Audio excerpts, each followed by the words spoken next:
रक्षा मंत्री राजनाथ सिंह का सिवान में कार्यक्रम था। उन्होंने अपने कार्यकर्ताओं से अपील की है, जनता के पास जाना है और ये कहना है कि प्रधानमंत्री जी ने आपको प्रणाम भेजा है। ये एक बहुत सुंदर सा शब्द जनता के बीच पहुंचाना है। कार्यकर्ताओं को ये जिम्मेदारी दी गई है, क्योंकि 400 प्लस का जो आंकड़ा है वो पार करना है। हमारे साथ तमाम यहाँ कार्यकर्ता हैं। बीजेपी के गोपालगंज के जिला अध्यक्ष है। जो बात मैंने कही वो बहुत ही अच्छे तरीके से आप लोगों को समझाया होगा राजनाथ सिंह जी ने। और क्या कुछ कहा है राजनाथ जी, खुशी का बात है कि भारतीय जनता पार्टी के क्लस्टर बैठक में भाग लेने देश के रक्षा मंत्री राजनाथ सिंह जी आए थे। जो चारों संसदीय क्षेत्र के प्रमुख कार्यकर्ताओं के साथ उन्होंने बैठक और कार्यकर्ताओं को उन्होंने निर्देशित किया कि आप सभी लोग आम जनमानस से और विभिन्न प्रकार की योजनाओं से जो लाभार्थी वर्ग उनके पास जाएं और प्रधानमंत्री जी का संदेश पहुंचाएं और उनको राम राम कहें और आग्रह करें कि भारतीय जनता पार्टी के पक्ष में वो लोग मतदान करें। यही आग्रह उन्होंने। बिल्कुल 400 प्लस का आंकड़ा पहुंचाने के लिए तमाम यहाँ पे जो नेता दिख रहे हैं वो आए हुए हैं। छपरा गोपालगंज सिवान का क्लस्टर मीटिंग था और इसे भारत के जो रक्षा मंत्री है वो आकर ले रहे हैं इस मीटिंग को। और इस मीटिंग में कि हमें लोगों के पास जाना है, लोगों के पास जाना है, राम राम करना है, प्रणाम करना है।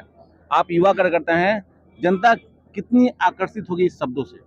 देखिए, जनता ने तय कर लिया है और 10 वर्षों में प्रधानमंत्री मोदी जी के नेतृत्व में भारत अनवरत आगे बढ़ा है।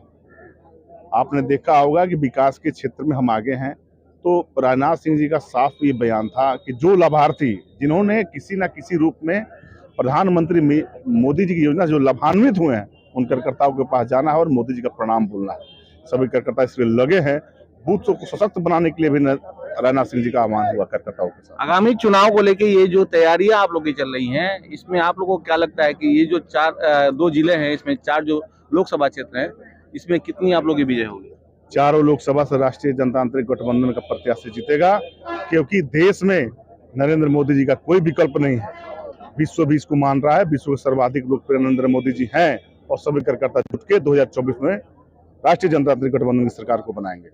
2024 में राष्ट्रीय जनता दल और जो गठबंधन की सरकार है, डबल इंजन की जो सरकार है, वो चाहती है कि ज़्यादा से ज़्यादा यहाँ पे सीटें आएँ। राजनाथ सिंह का जो नया बयान रहा है, जो बढ़िया बयान रहा है, वो कहा उन्होंने कि 10 साल के जो कार्यकाल रहे हैं उसमें किसी तरह का भ्रष्टाचार का आरोप हमारे सरकार पे नहीं लगा है और यही हमारी सबसे बड़ी उपलब्धि है। उन्होंने ये भी कहा है कि जनता हमारी जनार्दन है और जनता ही उनकी सेवा करना ही उनका मुख्य उद्देश्य है। ये कार्यकर्ताओं को समझाया है। तो ये जो क्लस्टर मीटिंग रहा काफ़ी सफल रहा और तमाम लोगों ने यहाँ बढ़ चढ़ के हिस्सा लिया। सिवान से दूरदर्शन के लिए आकाश। गांधी का सिवान में कार्यक्रम था, खास करके उन्होंने कार्यकर्ताओं को क्या निर्देश दिया है? चूँकि आगामी अभी लोकसभा का चुनाव होने वाला है और ये चारों लोकसभा का बैठक सिवान में आज हुआ है परिवाटिका में। उन्होंने सभी कार्यकर्ताओं से आग्रह किया है कि चूँकि हमारे देश में नरेंद्र मोदी काफ़ी अच्छा काम कर रहे हैं, पुनः हम लोग एक बार भारी बहुमत के साथ उनको प्रधानमंत्री बनाएं ताकि देश तरक्की करे, देश में विकास हो। महिला कार्यकर्ताओं के लिए क्या खास कुछ कहा? काफ़ी महिला कार्यकर्ता देख रहे हैं जी।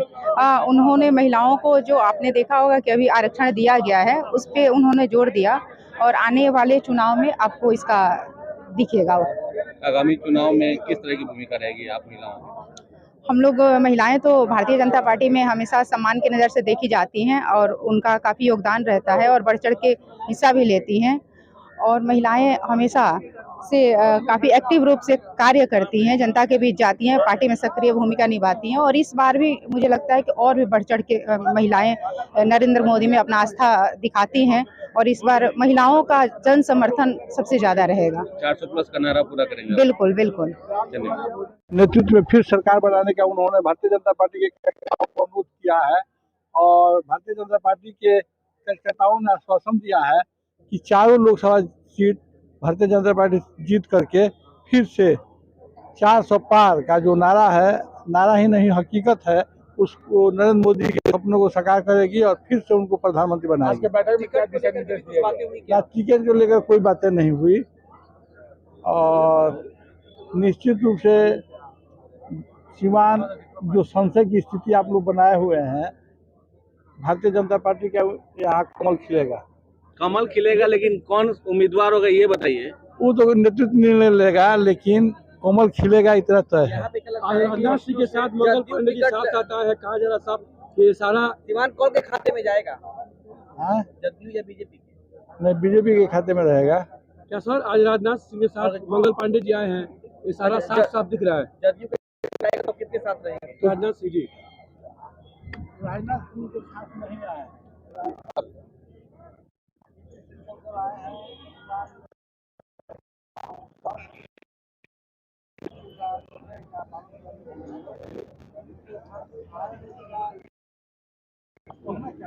ये मंगल पांडे जी साथ आए तो चर्चा ये बढ़ गई है कि लग रहा है टिकट देने का फाइनल हो गया है इसमें। नमस्कार, मैं हूं आकाश, दूरदर्शन से आप जुड़ चुके हैं। अभी हमारे साथ सिवान जिला के बीजेपी के जिला अध्यक्ष संजय पांडे जी हैं। आज राजनाथ जी का यहाँ कार्यक्रम था, उन्होंने सीधे तौर पे कहा है जनता के बीच जाना है और मोदी जी का प्रणाम बोलना है। इन शब्दों के साथ उन्होंने अपना अभिवादन शुरू किया था और कुछ किया क्या? देखिए, ये बैठक की बात बहुत बाहर नहीं बताएंगे, लेकिन जो मेरे पार्टी ने लक्ष्य रखा है और उस लक्ष्य के आधार पर हम 378 बीजेपी और एनडीए टाइट हो पाए जाएंगे, यही हम लोगों का यहाँ पर। सिवान में इस कार्यक्रम को आपने कराया, बड़ी दावेदारी आपके पास, दावेदारी होगी ये सारी व्यवस्थाओं को करना, किस तरह से कर पाया? अरे भाई, भारतीय जनता पार्टी बहुत बड़ी पार्टी है, बीच छोटी छपटी बड़ी पार्टी है और टाइटा बहुत है, छपटे छोटे कार्यक्रम होता है, बहुत अच्छा कार्यक्रम हुआ। एक सफल कार्यक्रम का इस आयोजन को किया गया है और इस कार्यक्रम में बहुत कुछ ऐसा रहा जो पार्टी के अंदर की बातें रही, वो पार्टी के लोग बताना नहीं चाहते हैं, लेकिन अगले चुनाव में किस तरह से हमारे बीजेपी कार्यकर्ताओं की भूमिका रहे, इन सारी बातों पे जोर दिया गया। सिवान से दूरदर्शन के लिए आकाश। इस बार मोदी सरकार सबके अंदर भी है और बाहर भी है, सब अलाप भी रहे। एक क्लस्टर हर जगह पूरे देश में बना है।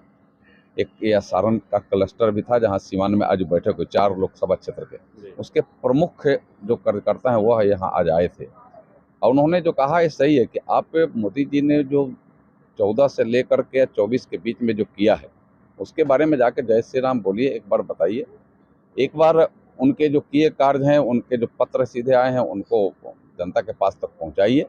जजमेंट तो जनता को करनी है और जनता पहले जजमेंट कर चुकी है कि मोदी है तबे मुमकिन है, मोदी है तबे देश की सीमाएं सुरक्षित है, मोदी है तबे देश से आगे बढ़ रहा है, मोदी है तबे यह देश विश्वगुरु बने या चाहे 2047 में विकसित भारत बने। यह मोदी का संकल्प है और मोदी के संकल्प को जनता समझ गई है, जनता के अंदर है। उस चीज को याद कराना है, ताजा कराना है। मोदी जी की तरफ से नमस्कार बोलना है। मोदी जी की तरफ से नमस्कार का मतलब चाहे उस हमारे दिव्य और भव्य स्थान पर 22 जनवरी को राम जी के विराजमान होने की बात हो, चाहे काशी विश्वनाथ की दिव्य काशी भव्य काशी की बात हो, चाहे उज्जैन की बात हो, चाहे कोरोना काल में जो कार्य हुए हैं वह बात हो, चाहे इस तमाम बाधाओं और आपदाओं के बाद भी या महामारी के बाद भी देश जिस तरीका से आगे बढ़ा आत्मनिर्भरता की तरफ वह बात हो, चाहे सड़कों का जाल बिछाने की बात हो, चाहे बिजली सही समय पर पहुंच जाए इसकी बात हो, ये तमाम चीज़ें जो विकास से जुड़े हुए चीज़ हैं, उन चीज़ों को उस मोदी के प्रणाम में, मोदी के द्वारा दिए जो संदेश है वह अपने नमस्कार और प्रणाम के माध्यम से जनता तक पहुँचाइए। जब बात करना है वह पत्र भी मोदी जी का है कि हमने जो एक श्वेत पत्र जारी हुआ है, आप सबको ध्यान में भी होगा, 4 से लेकर के 2004 से लेकर के 2014 तक और 2014 से लेकर के 2024 तक, 2014 से 24 तक पूरा देश जान रही है कि कैसे किस तरीका से यह देश आगे बढ़ रहा है, दुनिया के प्लेटफॉर्म पर भारत का कैसे सम्मान बढ़ा है, विकास कैसे हो रहा है, हर लोग भारत के प्रति और भारत के तिरंगे के प्रति किस तरीका से सम्मान और प्रतिष्ठा देने के लिए आतुर हैं, यह दुनिया के प्लेटफॉर्म पर है। देश के अंदर भी जो समस्याएं थी, समस्याओं का निदान हो रहा है। 14 के पहले बिजली नहीं थे, 14 के पहले बाजी नहीं। भ्रष्टाचार के बारे में भी बात कही कार्यकर्ताओं को, उन्होंने कहा कि वो खुद युवा अध्यक्ष थे, उसके बाद से अब सही बताए भैया, 10 साल के अंदर विपक्ष के क्या माने कोई भी माइक्रो से माइक्रो कोई ऐसी बात